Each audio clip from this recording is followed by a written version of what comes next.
दोस्तों अनगिनत वीडियो है यूट्यूब के ऊपर रेनगन के बारे में, इंस्टाग्राम पे अनगिनत रील्स चल रही हैं रेनगन के बारे में। हमने वो रील्स देखी, वीडियो देखी और रेनगन का ऑर्डर भी कर लिया, पर उससे पहले हमने ये डिसाइड नहीं किया कि रेनगन को लगाना किस तरीके से है। दोस्तों रेनगन को लगाना किस तरीके से है ये हमें पहले डिसाइड करना है रेनगन को मंगवाने से। होगा क्या, रेनगन हमने मंगवा ली, हमें पता लगा कि रेनगन 5-6 हज़ार में मिल रही है और बहुत अच्छी लग रही है चलते हुए खेत में, चलो जल्दी से इसको मंगवा के रख लेते हैं। बाद में जब हमें पता लगा कि इसको लगाने के ऊपर जो जो और सामान लगेगा उस पर कितना खर्चा आने वाला है उसकी हमने कैलकुलेशन नहीं की।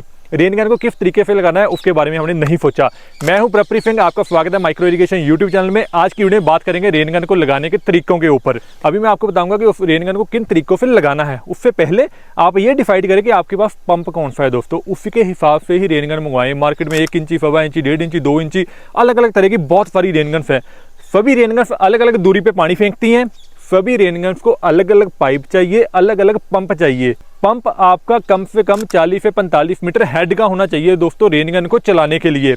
छोटी रेनगन चलानी है 1 इंची, 1.25 इंची, 20-25 मीटर का हेड भी चलेगा। बड़ी रेनगन चलानी है हेड ज्यादा चाहिए। हर रेनगन को अलग हिसाब से पानी चाहिए दोस्तों। अगर आप 1 इंची की रेनगन मंगवा रहे हो तो उसको 5000 से लेकर 6000 लीटर पानी चाहिए 1 घंटे में। 1.25 इंची की मंगवा रहे हो तो 8000 से लेकर 10,000 लीटर पानी चाहिए। 1.5 इंची की मंगवा रहे हो तो 20,000 से लेकर 25,000 लीटर पानी चाहिए। 2 इंची की मंगवा रहे हो तो 30,000 से लेकर 35,000 लीटर पानी चाहिए 1 घंटे का। अगर हेड की बात करूं तो हेड तकरीबन 40 से 45 मीटर चाहिए। जितना ज्यादा हेड होगा उतनी ही दूर तक रेनगन पानी मारेगी। आपने रेनगन मंगवा रखी है, आपकी मोटर का पानी भी पूरा 5 इंची का भर के आ रहा है, पर रेनगन पानी फेंक रही है सिर्फ 20 फीट 30 फीट। आप उसको गालियां निकाल रहे हो जहां से आपने रेनगन मंगवा रखी है। उसने जहां तो आपको पूरी जानकारी नहीं दी कि रेनगन के लिए कितना हेड और कितना डिस्चार्ज चाहिए। उसने बेचने की फटाफट रेनगन ले लो आप, उसका माल बिके। आपने भी ये जानने की कोशिश नहीं की कि इसके लिए मोटर कौन सी चाहिए और आपने अपने पैसे खराब कर लिए। पहला तो ये हो गया दोस्तों, पंप सिलेक्ट हो गया, आपके पास अब रेनगन आ चुकी है। अब इस रेनगन को फिट करने के 4 तरीके हैं। पहला तरीका होता है पोर्टेबल सिस्टम, जो कि कॉमनली इंडिया में यूज्ड होता है। ये बहुत समय से ये सिस्टम चल रहा है। ये अच्छा सिस्टम भी है, सबसे सस्ता सिस्टम भी है। इसमें क्या करना होता है, हमने जो हमारी मोटर है, मोटर के आगे हमने कपल्ड पाइप को लगाना होता है। एक इसमें पीसीएन होता है, उसको बोलते हैं पंप कनेक्टिंग निप्पल। इस निप्पल को हम लोग मोटर के आगे लगा देंगे। उसके आगे लगाएंगे 20-20 फीट की क्लंप वाली पाइपें। हर पाइप के आगे क्लंप लगा होगा। एक से दूसरी पाइप में क्लंप लगाते लगाते जहां पे रेनगन लगानी है उन खेतों में हमने पाइप को डाल देना है, ऊपर ही जमीन के। पोर्टेबल है, इसका मतलब ये है कि जहां पे एक बार पानी लगाना है, हमने पाइपें हमने बिछाई, वहां पे रेनगन लगाई,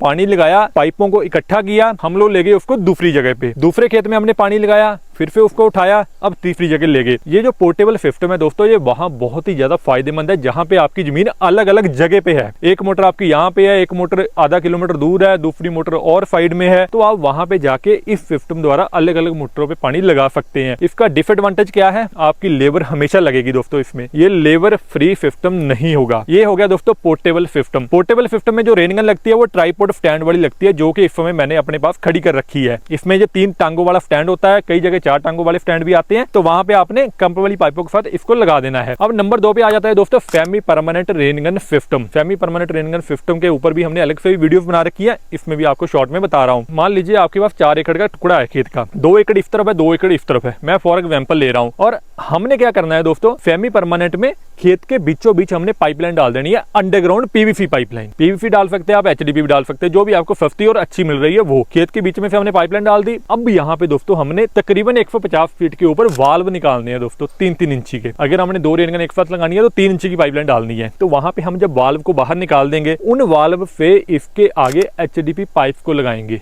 इसीलिए इसको सेमी परमानेंट रेनगन सिस्टम बोलते हैं। सेमी परमानेंट मतलब हो गया दोस्तों, परमानेंट होगी बीच में पाइप, और सेमी का मतलब हो गया जो साइडों में एचडीपी पाइप जाएगी। इसमें लेबर इन्वॉल्व रहेगी पर थोड़ी कम रहेगी पिछले वाले सिस्टम से। इसमें अब हमें क्या करना है, पाइपलाइन डालते समय एक बात का ध्यान रखें। आपने रेनगन ले ली, आपकी फसल छोटी है, आपने पोर्टेबल सिस्टम या सेमी परमानेंट सिस्टम लगा लिया। अभी तो आपकी फसल छोटी है तो आप खेतों में पाइपलाइन लेके घूम सकते हो कहीं भी, पर जब फसल बड़ी होगी दोस्तों उस समय पाइप लेके घूमना भी मुश्किल होगा, फसल का नुकसान भी होगा। रेनगन को लगाने से पहले हमने क्या तय करना है कि पाइपलाइन हमारी अगर पोर्टेबल भी है, एक तरफ से अंडरग्राउंड है, जो बीच में पाइपलाइन डालनी है, उसके लिए जगह छोड़नी है थोड़ी सी। अगर वो जगह हमने नहीं छोड़ी तो रेनगन के ऊपर इतना खर्चा करना व्यर्थ चला जाएगा। वो कैसे करना है आपने, ये मेरे पास 1.5 इंची की रेनगन है। अगर इस रेनगन को हम लोग 4 kg प्रेशर के ऊपर चलाएं और पीछे से 30,000 लीटर पानी आ जाए 1 घंटे का, तो ये रेनगन दोनों तरफ मिलाकर 200 फीट तक पानी फेंक सकती है। 100 फीट एक तरफ, 100 फीट एक तरफ। अब जो मैंने आपको कहा था कि हम लोग 150 फीट के ऊपर वाल्व निकाल लेंगे, वो 50 फीट जो फालतू बचता है 200 में से, वो हमने रखा है इसकी ओवरलैपिंग के लिए। जब ये ओवरलैप करेगा खेत के कॉर्नर्स कम से कम बचेंगे। एक बात दोस्तों इसमें बीच में मैं और ऐड कर रहा हूँ, अगर हम लोग रेन गन को खेत के कॉर्नर पे लगा देते हैं तो रेन गन से पूरा एरिया कवर हो जाता है, क्योंकि इसका एंगल हम लोग कहीं भी सेट कर सकते हैं 180 डिग्री 90 डिग्री। पर अगर हम बीच में इसको लगाते हैं, साइड में नहीं लगा रहे हैं, तो ये सर्कल में घूमेगी और थोड़े बहुत कॉर्नर बचेंगे। वो कॉर्नर कम से कम बचे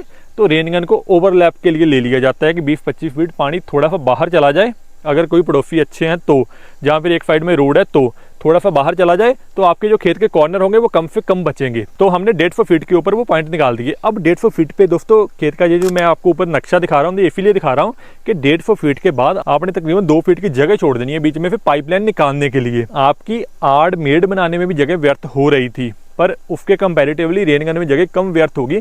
थोड़ी जगह हम लोग छोड़ेंगे तो वो फ्यूचर के लिए अच्छा रहेगा। जब फसल बड़ी हो जाएगी तो उसमें पाइपें डालनी, पाइपों को लगाना बहुत आसान रहेगा दोस्तों, फसल का नुकसान नहीं होगा। तो ये हो गया दोस्तों semi permanent rain gun system. थोड़ी लेबर इसमें भी लगेगी। पोर्टेबल सिस्टम से जो फुली पोर्टेबल सिस्टम है उससे थोड़ा ये बेहतर है सिस्टम दोस्तों, कि इसमें सारी पाइपें उठा के हमें शिफ्ट नहीं करनी पड़ेगी। अब नंबर 3 पे आ गया दोस्तों परमानेंट रेन गन सिस्टम। इस सिस्टम की बात करने से पहले आपको ये बता दूं कि ये सिस्टम सबसे महंगा सिस्टम है, क्योंकि इसमें परमानेंट का मतलब क्या आ गया कि हर जगह पे हम लोग पाइपलाइन को डाल देंगे। हर जगह पे पाइपलाइन डालने का मतलब है खर्चा ज्यादा आएगा। अगर आपने यहाँ तक वीडियो देख लिया दोस्तों तो चैनल को सब्सक्राइब जरूर कर देना, साथ में नोटिफिकेशन बेल को प्रेस करना। वीडियो कैसी लग रही है मुझे कमेंट बॉक्स में जरूर बताना। परमानेंट रेन गन में दोस्तों अंडरग्राउंड पाइपलाइन हम डालेंगे पूरे खेत में। ये पाइपलाइन डालने से पहले हमें इसका प्रॉपर डिजाइन तैयार करवाना है दोस्तों। रेन गन का डिजाइन जो कि मैं आपको ऊपर स्क्रीन पे दिखा रहा हूँ इस समय, डिजाइन से हमें ये पता लगेगा कि रेन गन कितनी दूर तक पानी फेंक रही है, कहाँ कहाँ पे परमानेंट रेन गन को फिट करना है। अगर हमने ये सारी प्लानिंग पहले नहीं की और अपने अंदाजे से 150 फीट 200 फीट इतनी दूरी पे रेन गन लगा दी, बाद में जब रेन गन चलेगी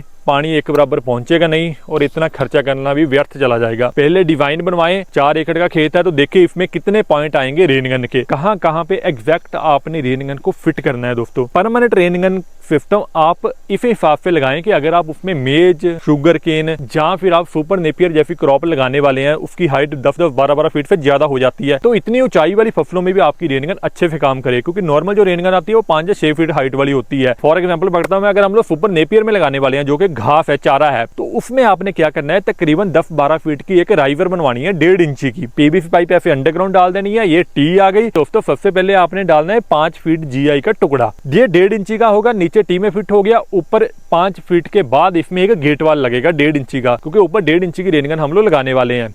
तो वो बाल्ब के ऊपर फिर आप पाइप लगा सकते हैं 7 फीट की या 7.5 फीट की। उतनी पाइप लगाने के बाद उसके ऊपर लगानी है रेन गन। इस वाले सिस्टम को दोस्तों नीचे से जो 2-2.5 फीट की पाइप होगी उसको पूरा कंक्रीट करना है, क्योंकि वो GI की पाइप है। 12-13 फीट का वजन तभी सह पाएगी अगर नीचे से कंक्रीट से अच्छे से हमने फाउंडेशन बना रखी है। ये गेट वाल इसलिए लगाना है कि पूरे खेत में एक साथ रेन गन लगी होंगी। मान लीजिए 4 एकड़ में हमने टोटल 6-7 रेन गन लगा दी, तो सभी में हमने गेट वाल लगा दिए। अब क्या है, पीछे जब हम मोटर को ऑन करेंगे, हमारी 2 rain gun at a time चल रही है, तीसरी रेन गन का हमें गेट वाल खोलना है, पीछे से एक रेन गन गेट वाल बंद कर देना है, तो वो आगे शिफ्ट होता जाएगा। हमें बार बार मोटर बंद नहीं करनी पड़ेगी।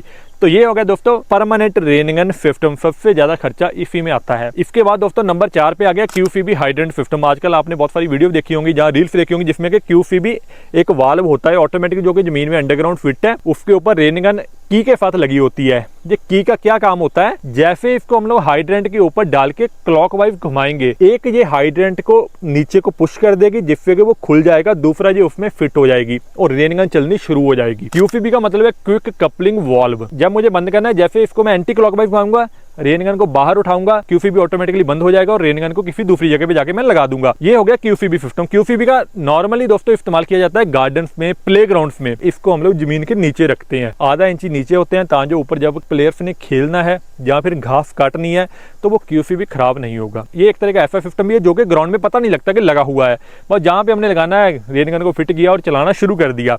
ये परमानेंट रेन गन सिस्टम में थोड़ा सस्ता पड़ता है, क्योंकि इसमें सब जगह रेन गन नहीं लगानी होती, बट पाइपलाइन इसमें भी परमानेंट रेन गन सिस्टम जितनी ही लगानी होती है। अगर हमें QCB सिस्टम को दोस्तों खेतों में यूज करना है, वो कैसे कर सकते हैं, इसके बारे में बात करते हैं। अब खेतों में नॉर्मली दोस्तों मान लीजिए हम लोग गेहूं में इस्तेमाल करने वाले हैं, धान में, या सब्जियां या दालें कुछ लगा रखी है हमने, तो हम लोग QCB सिस्टम की हाइट रखते हैं 4 फीट। नीचे जब हमने PVC पाइपलाइन डाल देनी है तो 4 फीट पाइप लगानी है हमने GI की। ये ध्यान रखें, लोहे की पाइप का इस्तेमाल करना है, लोखंड की पाइप का। ऊपर उसके 4 फीट के बाद लगाएंगे हाइड्रेंट, जो कि हम लोग ग्राउंडों में जमीन के अंदर लगा रहे हैं। जब हम उसको 4 फीट ऊपर लगा देंगे, अब यहाँ पे दोस्तों हमें इस रेन गन को लगाना है चलाने के लिए। ये system permanent rain gun system से थोड़ा सस्ता पड़ेगा, क्योंकि हर जगह रेन गन नहीं लगेगी। उसमें गेट वाल्व को बंद करना पड़ेगा, खोलना पड़ेगा, इसमें रेन गन को आगे आगे शिफ्ट करना पड़ेगा। तो जब आप 4 फीट की ये पाइप लगा लेंगे तो इसमें नीचे आपने इसको पूरा कंक्रीट करना है ताकि इसकी मजबूती बनी रहे। अगेन इसमें मैं फिर से उस बात पे जोर दे रहा हूँ कि इसका भी आपने पहले डिजाइन तैयार करवाना है कि एक रेन गन कितनी दूर तक पानी मारेगी। डिजाइन तैयार करने के लिए 2 चीजें जरूर पता होनी चाहिए आपको कि जो आपकी मोटर लगी हुई है उसका हेड और डिस्चार्ज कितना है, या फिर जिस बंदे से आप डिजाइन बनवा रहे हो उसको पता हो कि रेन गन के लिए कौन सी मोटर का इस्तेमाल होना है, कौन सी पाइपलाइन का इस्तेमाल होना है। फॉर एग्जाम्पल हम लोग अभी बातचीत कर रहे थे किसी एक बंदे से, तो उस बंदे ने 24 रेन गन लगा रखी थी अपने खेत में, 24 रेन गन 1.25 इंची वाली 18 एकड़ में, और उसने पाइपलाइन डाल रखी थी 1.25 इंची की। वो कह रहा है कि यार मुझे 24 की 24 एक साथ चलानी है। अब दोस्तों अगर 5 फीटर गाड़ी है तो उसमें 5 बंदे नहीं 6 बैठा लेंगे, एक आध और घुसेगा तो 7 बैठा लेंगे, पर अगर उसमें 24 बंदे बैठाने जाएंगे तो नहीं बैठ पाएंगे। होगा क्या, अगर 1.25 इंची की पाइप है वो पानी ही 7-8 लीटर कैरी कर सकती है 1 घंटे का। अब 24 रेन गन अगर चलानी है, एक रेन गन अगर 8 लीटर भी पानी ले रही है तो हमें मोटा मोटा 1,90,000 लीटर पानी चाहिए। वो 1,90,000 लीटर पानी कैरी करने के लिए पाइपलाइन बड़ी चाहिए। अगर इतना पीछे से पानी आएगा तभी सभी रेन गन चल पाएंगी। तो इसीलिए डिजाइनिंग के समय ये बातें जरूरी है कि आपको पंप का हेड और डिस्चार्ज पता हो, आपको ये पता हो कि पाइपलाइन का साइज क्या रखना है। ऐसा ना हो कि आपने 2 इंची की पाइपलाइन डाल दी और अब आप उम्मीद कर रहे हैं कि 1.5 इंची की 3 रेन गन आगे चलानी है, क्योंकि ये एक रेन गन ही 20,000 लीटर पानी निकाल देती है और 2 इंची पाइप की कैपेसिटी होती है 1 घंटे में 20,000 लीटर पानी निकालने की ज्यादा से ज्यादा। तो इसलिए ये सारी चीजें मैटर करती है। मैं उम्मीद करूंगा इस वीडियो से आपको अच्छी जानकारी मिली होगी। अगर आपने ये देखना है कि मोटर कौन सी लगानी है तो ये वीडियो ये ऊपर आ रही है, आप इस वीडियो को देख सकते हैं। इसमें मैंने इसके बारे में पूरा बता रखा है। ये वीडियो देखने सभी लोगों का बहुत बहुत धन्यवाद। सभी को नमस्कार।